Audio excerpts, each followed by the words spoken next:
The way things are going, I'm just going to think out loud for this one. The way things are going, it seems very clear that Trump is on the path to victory. However, I've mentioned in my previous video about the spiritual emergency of the collective that Trump and what he stands for only takes us so far in terms of what the collective evolution is going towards. And in the past 4 years, we've done a kind of emotional and spiritual work that is not going to be captured by Trump. It's not going to be able to be moved forward with Trump. It's a very interesting juncture. There's a lot going on. Today, Julian Assange gave his first speech after being released from prison. Iran, after a long period of back and forth and not retaliating, finally did retaliate against Israel. After Iran launched more than 200 missiles towards Israel, last week you had suggested that if Iran tried to attack you, that you would blow the country to smithereens. How would you handle Iran right now? Well, would you use U.S. force? Would you use U.S. force? Yeah. No, I wouldn't be around if they did that, but let's assume I'm not around. The President of the United States should blow that country to smithereens because you can't do that. Trump meeting with Zelensky doesn't mean anything to me because nobody's going to stop what's brewing and what's already well underway in the Middle East and otherwise with Ukraine and Russia.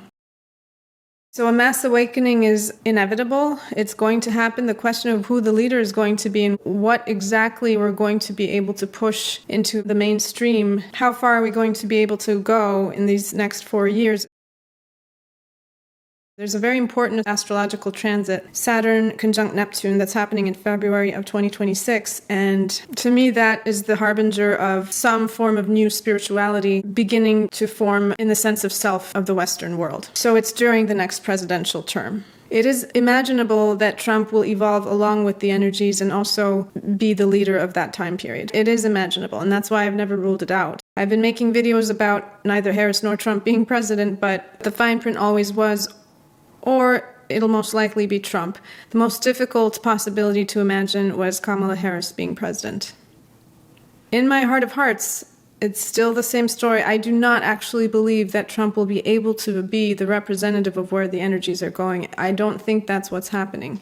One possibility that came to mind today, since the election is so close, is the Democratic Party might be in denial until the very last minute, or even after the election when the results come in.